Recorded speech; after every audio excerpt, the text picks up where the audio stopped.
8,000-ഓ 9,000-ഓ അല്ലെങ്കിൽ 10,000 രൂപയ്ക്ക് ജോലി ചെയ്യേണ്ട ഒരു സാഹചര്യം വന്നിരിക്കുന്നു. സർക്കാർ സർവീസിൽ തന്നെ അപേക്ഷ അയക്കുന്നവരുടെ എണ്ണം കഴിഞ്ഞ ദിവസം നടന്ന PSC പരീക്ഷയിൽ ഏതാണ്ട് 5 ലക്ഷത്തോളം കുറവ് വന്നിരിക്കുന്നു. എല്ലാത്തിനെയും പറ്റി പഠിച്ച് ജീവിതത്തിൽ നല്ലൊരു സമയം അതിനായി നീക്കിവെച്ച് പഠിച്ച് PSC പരീക്ഷ എഴുതി വന്നവർ ചെറിയൊരു പെൻഷനുമൊക്കെ കിട്ടുമെന്ന് കരുതി ജീവിതം ചിട്ടപ്പെടുത്തി പോയവരോട് കൈമലർത്തി കാണിക്കുകയാണ്. ആരാണിതിന് ഉത്തരവാദി? സർക്കാരാണിതിന് ഉത്തരവാദി, അല്ലാതെ വേറെ ആരെയും കുറ്റം പറഞ്ഞിട്ട് കാര്യമില്ല. അപ്പോൾ ഈ സിസ്റ്റം നിലവിലുണ്ടായിരുന്ന അതിനെ തകർത്തിരിക്കുന്നു. അല്ലെങ്കിൽ ജീവിക്കുവാൻ കഴിയാത്ത സാഹചര്യത്തിലേക്ക് വരുന്ന തലമുറ, പുതിയ തലമുറ എത്തിച്ചേർന്നിരിക്കുന്നു. മന്ത്രിമാരുടെ ധൂർത്ത്, അഴിമതി, സ്വജനപക്ഷപാതം, വ്യാപകമായി പിൻവാതിൽ നിയമനം, 3 ലക്ഷം പേരെ പബ്ലിക് സർവീസ് കമ്മീഷനെ നോക്കുകുത്തിയാക്കിക്കൊണ്ട് തങ്ങൾക്ക് ഇഷ്ടപ്പെട്ട ആളുകളെ സർക്കാർ സർവീസിൽ. നമ്മുടെ സംസ്ഥാനത്ത് സർക്കാർ സർവീസ് ഒരു വലിയ പ്രതിസന്ധി കാലഘട്ടത്തിലൂടെയാണ് കടന്നു പോകുന്നത്. കഴിഞ്ഞ 8 വർഷമായി ഇടത് സർക്കാരാണ് സംസ്ഥാനത്ത് അധികാരത്തിലിരിക്കുന്നത്. ഇപ്പോൾ ഇവിടുത്തെ ഒരു തൊഴിൽ മേഖലയുമായി ബന്ധപ്പെട്ട ഒരു പൊതുവായിട്ടുള്ള ഒരു കാര്യം, വേതനക്കുറവ്, ഏറ്റവും കൂടുതൽ ജോലിക്ക് വേതനം കുറച്ച് വേതനം ലഭിക്കുന്ന സംസ്ഥാനമായി കേരളം മാറിയിരിക്കുന്നു എന്നുള്ളതാണ്. വ്യത്യസ്ത അഭിപ്രായങ്ങൾ ഉണ്ടാകാം. 10-40 ലക്ഷത്തോളം വരുന്ന ഇതര സംസ്ഥാന തൊഴിലാളികൾ ഇവിടെ പണിയെടുക്കുന്നു. അത് അവരുടെ ക്രയശേഷി ഇവിടെ വിനിയോഗിച്ചിട്ട് കിട്ടുന്ന പണം അത് മറ്റ് സംസ്ഥാനങ്ങളിലേക്ക് വൻതോതിൽ ഒഴുകുകയാണ്. നമ്മുടെ വിദ്യാസമ്പന്നരായിട്ടുള്ള കുട്ടികൾ, അവർക്ക് അനുയോജ്യമായ തൊഴിൽ കിട്ടാത്ത സാഹചര്യം ഇവിടെയുണ്ട്. അതിപ്പോൾ വളരെ കൂടുതലാണ്. നമ്മുടെ രാജ്യത്ത് ഏറ്റവും കൂടുതൽ തൊഴിലില്ലായ്മ രൂക്ഷമായിട്ടുള്ള സംസ്ഥാനമായി കേരളം മാറിയിരിക്കുന്നു. അഭ്യസ്തവിദ്യരായിട്ടുള്ള യുവാക്കൾ 8,000-ഓ 9,000-ഓ അല്ലെങ്കിൽ 10,000 രൂപയ്ക്ക് ജോലി ചെയ്യേണ്ട ഒരു സാഹചര്യം വന്നിരിക്കുന്നു. പ്രൊഫഷണൽ വിദ്യാഭ്യാസം നേടിയിട്ടുള്ള, ഉയർന്ന വിദ്യാഭ്യാസം നേടിയിട്ടുള്ള ആളുകൾ, അവർക്ക് മതിയായ തൊഴിലവസരങ്ങൾ ഇവിടെ ഇല്ല. MBBS കഴിഞ്ഞ് വരുന്ന ആളുകൾക്ക് കൂടുതൽ സമയം അവർ ജോലി ചെയ്തിട്ട് കിട്ടുന്നത് 10,000-20,000 രൂപ എന്ന നിലയിലേക്ക് വളരെ സാലറി കുറഞ്ഞ അല്ലെങ്കിൽ ജീവിക്കുവാൻ കഴിയാത്ത സാഹചര്യത്തിലേക്ക് വരുന്ന തലമുറ, പുതിയ തലമുറ എത്തിച്ചേർന്നിരിക്കുന്നു.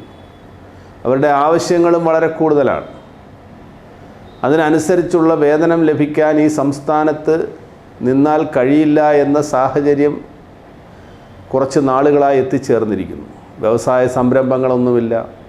ആനന്ദ സാധ്യതയുള്ള ടൂറിസം രംഗത്ത് വലിയ ചുവടുവെപ്പുകളൊന്നും നടത്താൻ കഴിഞ്ഞിട്ടില്ല. പൊതുമേഖലാ സ്ഥാപനങ്ങൾ ഒന്നൊന്നായി തകർന്നു, അല്ലെങ്കിൽ വിറ്റഴിക്കപ്പെട്ടു, അല്ലെങ്കിൽ ഇല്ലാതായി. അപ്പോൾ ഇങ്ങനെ സർക്കാരിൻ്റെ കണ്ണെത്തേണ്ട സ്ഥലങ്ങളിലൊക്കെ സാമ്പത്തിക പ്രതിസന്ധിയുടെ പേരും മറ്റ് കാര്യങ്ങളുമൊക്കെ പറഞ്ഞ് വിദണ്ഡവാദങ്ങൾ ഉന്നയിച്ചുകൊണ്ട് ഭരണകൂടം വല്ലാത്ത ഒരു നിസ്സംഗത കുറേ വർഷങ്ങളായി പാലിച്ചതിൻ്റെ ഭാഗമായി യുവാക്കൾക്ക് രക്ഷയില്ലാതായിരിക്കുന്നു. സർക്കാർ സർവീസിൽ തന്നെ അപേക്ഷ അയക്കുന്നവരുടെ എണ്ണം കഴിഞ്ഞ ദിവസം നടന്ന PSC പരീക്ഷയിൽ ഏതാണ്ട് 5 ലക്ഷത്തോളം കുറവ് വന്നിരിക്കുന്നു. കൂട്ടം കൂട്ടമായി പുതിയ തലമുറയിൽപ്പെട്ട ആളുകൾ വിദേശ രാജ്യങ്ങളിലേക്ക് ചേക്കേറുന്നു. അവിടെ ആകുമ്പോൾ ഉയർന്ന വേതനം, ഈ സംസ്ഥാനത്തുണ്ടാകുന്ന ക്രമസമാധാന പ്രശ്നങ്ങൾ തൊട്ട് വിദ്യാഭ്യാസ മേഖലയിൽ ഉണ്ടാകുന്ന വിവേചനം മുതൽ എല്ലാ കാര്യങ്ങളിലും രൂക്ഷമായ വിലക്കയറ്റം, ഇതൊന്നും നേരിടാൻ കഴിയില്ല എന്ന തിരിച്ചറിവിൻ്റെ അടിസ്ഥാനത്തിൽ അവരുടെ വാങ്ങൽ ശേഷി, അവരുടെ പർച്ചേസിങ് കപ്പാസിറ്റിയൊക്കെ വളരെ കുറവാണ്. നിത്യോപയോഗ സാധനങ്ങളുടെ വില വളരെ കൂടിയിരിക്കുന്നു. 1 കിലോ മത്തിയുടെ വില 400 രൂപ കടന്നിരിക്കുന്നു. മുളക് 250-300. അരിയുടെ വില മുമ്പെങ്ങുമില്ലാത്തതുപോലെ വർദ്ധിച്ചിരിക്കുന്നു.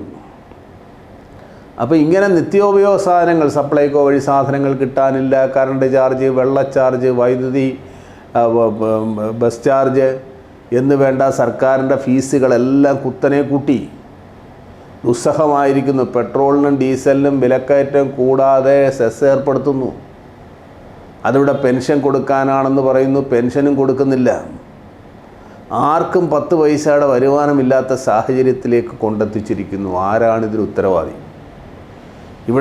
ഇവിടെ ഈ ഗവൺമെൻറ്റിനെ വിശ്വസിച്ച് ഇവിടെ ജോലി ചെയ്യാൻ എത്തിയിട്ടുള്ള, പണ്ട് മത്സര പരീക്ഷ എഴുതി ഉയർന്ന റാങ്ക് വാങ്ങി ഈ സൂര്യന് കീഴിലുള്ള എല്ലാത്തിനെയും പറ്റി പഠിച്ച് ജീവിതത്തിലെ നല്ലൊരു സമയം അതിനായി നീക്കിവെച്ച് പഠിച്ച് PSC പരീക്ഷ എഴുതി വന്നവർ ചെറിയൊരു പെൻഷനുമൊക്കെ കിട്ടുമെന്ന് കരുതി ജീവിതം ചിട്ടപ്പെടുത്തി പോയവരോട് കൈമലർത്തി കാണിക്കുകയാണ്. അവരുടെ ശമ്പള പരിഷ്കരണമില്ല, അതിൻ്റെ കുടിശ്ശികയില്ല, വർഷങ്ങളായിട്ട് ക്ഷാമബത്ത കൊടുക്കുന്നില്ല, ലീവ് സറണ്ടർ കൊടുക്കുന്നില്ല, അവരുടെ ആരോഗ്യ പരിരക്ഷ ഇല്ലാതാക്കി, പെൻഷൻ പുതിയ പങ്കാളിത്ത പെൻഷൻ പിൻവലിക്കുമെന്ന് പറഞ്ഞു.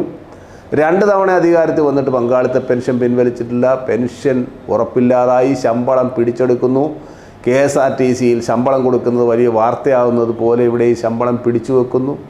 പുതിയ ആന്വിറ്റി പദ്ധതി കൊണ്ടുവന്ന് കവർന്നെടുക്കുന്നു. ഇങ്ങനെ വല്ലാത്ത ഒരു അരാജകത്വം സൃഷ്ടിക്കുകയാണ്. ആർക്കും അധിക നാൾ മുമ്പോട്ട് പോകാൻ കഴിയില്ല, എല്ലാം തകർന്ന് തരിപ്പണമാകുന്നു. അതാണ് ഈ കഴിഞ്ഞ പാർലമെൻറ്റ് തെരഞ്ഞെടുപ്പിൽ റിസൾട്ട് കാണാൻ കഴിഞ്ഞത്.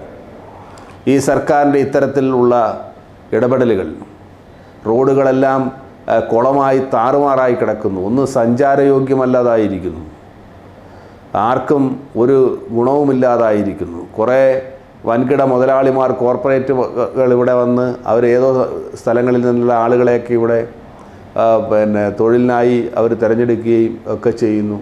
കാഴ്ചക്കാരായി മാത്രം തദ്ദേശീയർ നിൽക്കുന്ന ഒരു സാഹചര്യം വന്നിരിക്കുന്നു. ഇതാരാണിതിന് ഉത്തരവാദി? സർക്കാരാണിതിന് ഉത്തരവാദി, അല്ലാതെ വേറെ ആരെയും കുറ്റം പറഞ്ഞിട്ട് കാര്യമില്ല. അപ്പോൾ ഈ സിസ്റ്റം നിലവിലുണ്ടായിരുന്ന അതിനെ തകർത്തിരിക്കുന്നു, അതിനെ തിരിച്ചു പിടിക്കാൻ കഴിയാത്ത രീതിയിൽ തകർത്തെറിഞ്ഞിരിക്കുന്നു.